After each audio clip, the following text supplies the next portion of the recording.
Welcome to your first video lesson. This is covering 6.2, specifically the starred section. And if you notice, chapter 6 is all about inverse functions. And specifically, we're going to be talking about the relationship with exponential and logarithmic functions. And the reason we're talking about these two is because they are inverses of one another. So we're going to focus on natural logs first, and that's 6.2 star. And then 6.3 star is working with a natural base e. Again, these are inverse functions of each other, which we've already talked a bit about. But what we're going to do is we're going to find the derivative of e to the x. We're also going to find the derivative of the natural log of x. Okay, these are our goals overall. So first we want to do a quick reminder on how to rewrite from exponential form to logarithmic form. And if you remember, logarithmic form means you are going to have some sort of log with a base, and your base being the same base as in this exponential form. So that big B right there is going to come down and be the base right there. And then this was probably the weird part for you the first time you learned this, is that even though the y is on the left-hand side and the x is on the right-hand side here, you end up swapping those two. So it's going to end up looking like x equals log of y base b. This equation right here is equivalent to this one. They're just two different ways of writing it. And what you learned before in whatever algebra classes you've taken is that sometimes exponential form is helpful, so we use that. If you get stuck, then you can try to switch it on over to logs and work with those.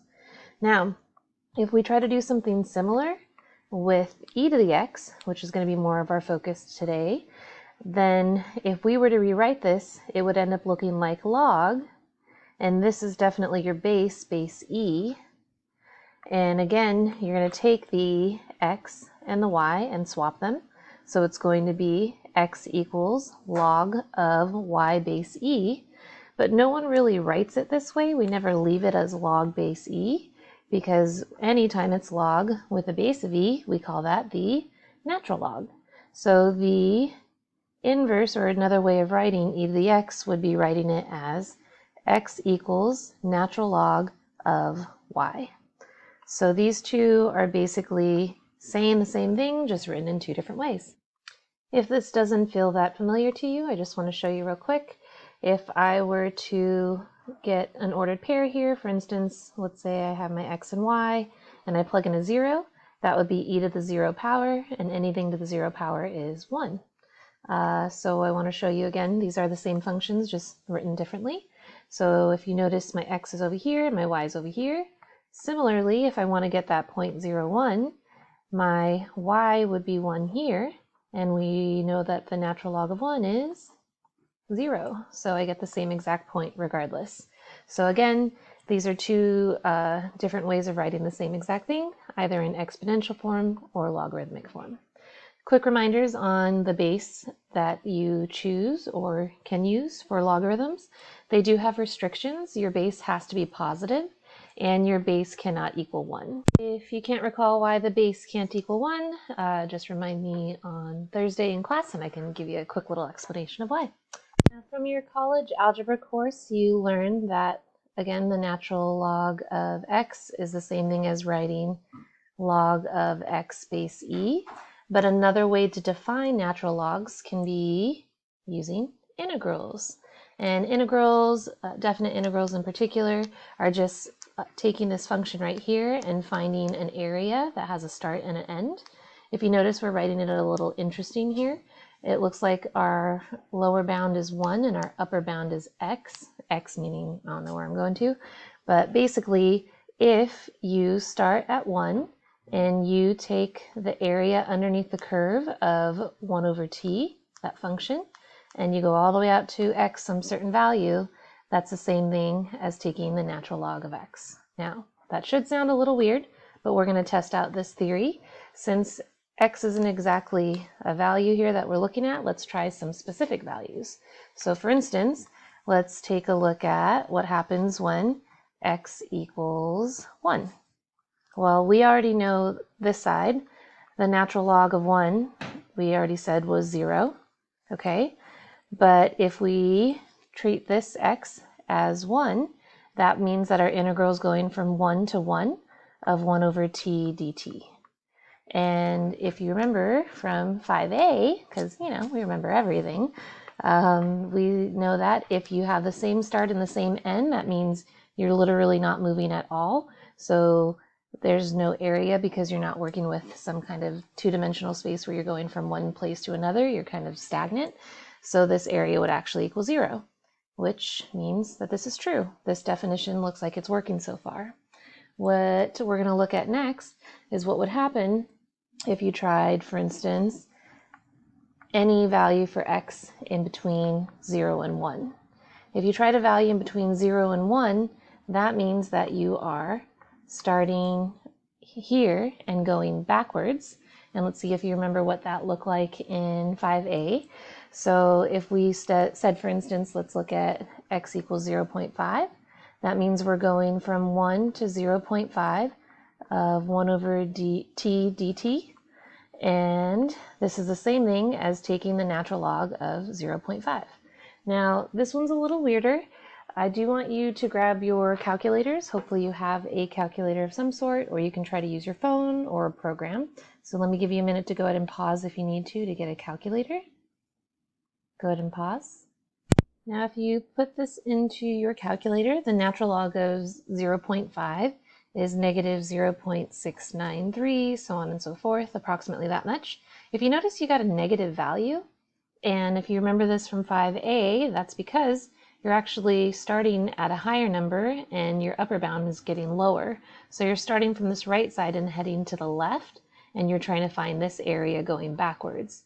And again, if you remember from 5a, if you start from a higher point and you work your way to a lower point, you're going to have a negative area. So far this is overall making sense why we're getting these values. But if you notice, this is something you haven't learned how to do in 5a. You haven't learned how to integrate 1 over t. So that's where knowing that the definition of a natural log is equivalent to this is going to be helpful. If you don't know how to integrate this, if you're starting at 1 at least, then you can actually evaluate it using natural logs. Now, here's our main goal. We're going to actually try to figure out what the derivative of a natural logarithm is. And the way we're going to do so is we are going to take the derivative of both sides of the equation above that we just checked with a few points at least to try to understand why this definition is legit. But if I go ahead and take the derivative of this side, I don't know what that is. That's what we're actually trying to find out. But I can do so by trying to take the derivative of the right-hand side and seeing what I get. So that is the derivative with respect to x of the integral from 1 to x of 1 over t dt. Now, if you forgot the fundamental theorem of calculus, I'd love for you to just Google search it real quick. So go ahead and pause for a minute. Pause. The fundamental theorem of calculus had two parts to it.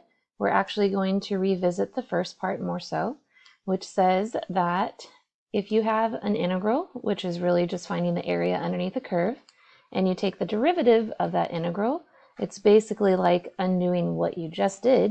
And instead of finding the area, these will basically cancel out and you'll be left with the original function you were working with. So, quick little visual here for you. What this basically says is this portion right here is going to find the area underneath the curve, but if you take the derivative of that integral, it's like you're undoing that whole process and you're just going back to whatever the original function was. So what we're saying over here is that even though I don't know what this side is, I know based on the fundamental theorem of calculus, part 1, that if I take the derivative of this integral with respect to x, then that's similar to me just having f of x, which is 1 over x, that function. Therefore, let me erase that. We didn't know this before, but the derivative of the natural log of x is 1 over x. That's going to be our main formula that we use. So what I'd like you to do real quick is I want you to sketch this graph. and sketch this graph because we're also going to try to look at the derivative of the natural log of the absolute value of x as well. We already know the derivative of the natural log of x. We just showed it. But would it change if you have the absolute value? So go ahead and just make a little XY table for each of these. Remember that you can't have a negative value in here. We're going to try, for instance, 1. Maybe you want to try 2. And E, really, probably is a good one to use. And then on this one, though, since it's the absolute value, you're going to try negative E, negative 2, negative 1, 1, 2, and E. Go ahead and try to plot both real quick. Go ahead and pause. Pause. Okay, so hopefully this started off on the right end for you here. If you plug in natural log of 1, you get 0. Plug in 2, you get about 0.7. So this is what yours should look like, specifically for y equals natural log of x, where you have a vertical asymptote at x equals 0 because you can't actually take the natural log of 0. On the other hand here, you still can't take the natural log of 0, whether it's in absolute values or not. So you still get the same side here, but negatives are okay because if you take the absolute value of them, you'll actually get the same results as if you did the positive version. So all this means is that if you're taking the absolute value of x, the big difference in the graph is you're still going to have the same exact part, but you're also going to have a mirrored image on the other side. Hopefully I can draw this. Not that nice, but pretend that was pretty. Now, what does that imply about the derivative? Does it change at all? Well, for instance, remember if you take the derivative, it's really finding the slope of the tangent line. So for instance, if I wanted to find the slope of the tangent line here, I would take this. This is when x equals 1. I'd take the derivative and plug in 1. So the slope here is actually 1. Same idea here. So whether it's absolute values or not, it seems to be the same. So our slope here is still 1. But what does that imply about the point at which we're at x equals negative 1? Yes, I have a very similar slope. It's actually symmetric, just facing the opposite way. So this is positive 1 slope, and on the other hand, this one is a negative 1 slope.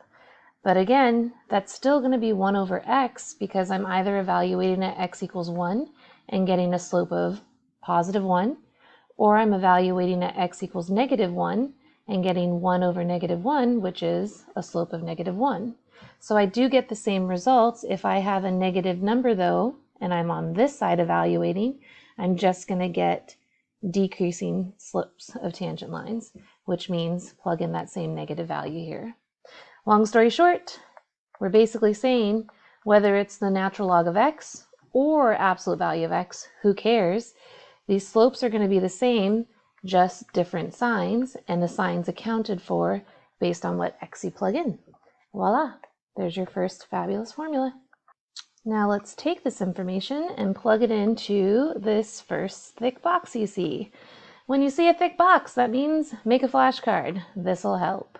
The derivative of the natural log of absolute value of x, so whether it's positive or negative, and as long as it's in absolute values, we know is 1 over x. But unfortunately, your homework isn't just going to be this question over and over again. Our x's tend to get a little more complicated, and a little more complicated, and a little more complicated. So what you have to remember is taking a trip down memory lane and remembering the chain rule. If I ask you to take the derivative of the natural log of 7x, like that problem has right there, that means that you are actually working with a composite function, because you're really taking as if you had f of x, which is natural log of x, and g of x, which is 7x, and you're putting them together and working with this composite function, natural log of 7x. And the rules were, if you have a composite function, you take the derivative of the outside function first, leaving in that g of x, and then you take it and multiply it by the derivative of the inside. In our case, that would be the derivative of the outside, which is still 1 over u of x, and then you'd have to take the derivative of the inside. And then I would just take a minute to clean up this formula. So these are the same derivative formula, just with the chain rule involved.